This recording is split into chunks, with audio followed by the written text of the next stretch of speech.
Okay, so hold on, Casey. Hold that thought. Some conservative voices are pumping the brakes. I'm just going to put this in. I think I'm going to ask you a really tough question before lumping in the allegations against Senator Franken with those brought against Alabama Senate candidate Roy Moore. Fox's Brit Hume tweeted out, Franken has basically admitted what his accuser said and apologized. Big difference from Moore. That in response to a tweet that asked Hume why he did not seem as eager to declare Franken guilty as he had with Moore. Conservative commentator Amanda Carpenter tweeted out, what does the Senate Ethics Committee have to investigate about Franken? We have the story, the photo, and an apology. And this from conservative radio host and MSNBC contributor Charlie Sykes. With all of the Republicans pounding Al Franken to resign because of this story, it really does open up the question of, well, then, what about Donald Trump? If we believe all the other women in all the other cases, why do we not believe women who accused him? It's a very good question. And then in the middle of all of this, there's a lot of generational changes happening here, really good for women. The women's movement has produced incredible results, including this moment where women are speaking out. Are there times, I'm not going to ask you the question, I'm just going to say this, that we have to look at what the goal is here. What's the goal? What are we trying to do? Because I think the goal is to shine light on really bad behavior, really poor form, really scary moments for women that derail their careers. And we need to create an environment where everyone feels safe, where this behavior is shunned, where it's unwelcome, and where it's prevented. So is the goal to bring people down based on politics or hate? There are cases that are proven, where there are settlements, where there is evidence, and the sexual predator has been brought down, Harvey Weinstein. There are cases where the predator flourished and continued to be the president of the United States. I'm talking about Bill Clinton, where the women were attacked, where they were settled with, and their lives were ruined, Monica Lewinsky, and forever stamped with a scarlet letter. You know, this is what we've been dealing with on both sides of the aisle. What's the goal? We have a friend of the show who is no longer on this show because of this behavior that he admits and he apologizes for. Al Franken apologizes. I'm not being ideological. I'm not siding with anybody. I believe the women. But what are we doing with these apologies?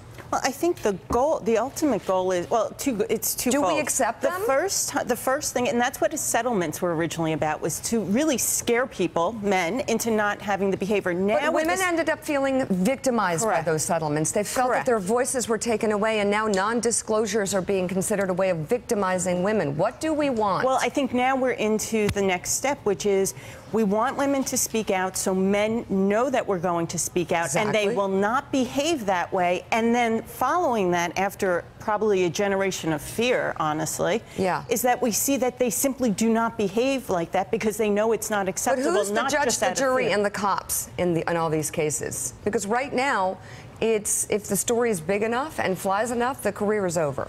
Well, I think it's not, the judge and jury becomes the American public, what they're willing to tolerate, what they're not. And now that the fact is that, let's not forget, especially when it comes to politics, 51% of this country, women voters.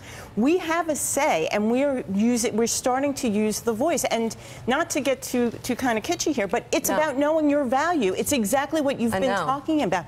It's by saying, it's okay, I have the right to be in a workplace. Own it.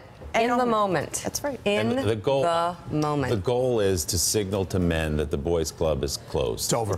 That you cannot do this. So, but you can't within get away that with reality, do we bring people down one by one? I think or the ones who want to address their behavior, do we bring them to the table? I think the public has a pretty good sense of where those lines are and it's going to play out. There will be casualties, the casualties that should happen. To Willie's point, always. net.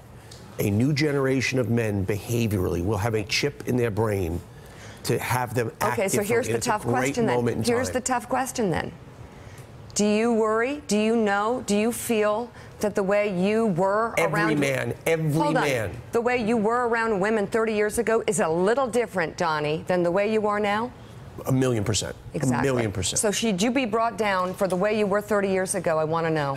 You know, every incident is a different. Should I be brought down if I tried to kiss a woman? Should my life end because I did that 30 years ago? I would hope not. Right. But I think everything is contextualized. And I think in my case, a lifetime of feminism and blah, blah, blah, and loving women and elevating women versus a man who for his entire lifetime was chasing underage children. Everything has to be contextualized. There's a difference. And every man I know probably, if their entire life was being filmed, I'm not saying is physically forced, has done an inappropriate thing in the workplace. But what's happening now is, Susan, you talked about having to endure those pats on the butt and comments. Oh my gosh. Is that the women who are coming out now? I got cupped. The women who are coming out now and bravely speaking out and talking about things that are uncomfortable and things they've had to swallow and live with, they're doing it so that my daughter doesn't have to get patted on the butt. That's right. My and daughter, I am so grateful for that, that people like you and the people who go to the Washington Post are coming out and say that my daughter will not endure those comments, those looks, that behavior. And what's also important is and everyone's son will be brought up not to do it, and that's equally as important. Right. That's what the goal is. That's what I just want to keep in mind. We're going through a great moment. We are going through a great moment. All right, we got a lot to get to. We want to, Casey, hold that thought, because this conversation will continue. We do have the Jared Kushner news that we want to get to.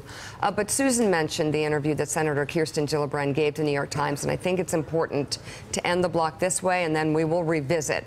When asked by the New York Times if Bill Clinton should have resigned after his relationship with Monica Lewinsky was revealed, the New York Democrat, and I completely agree, and I felt this in the moment, said, yes.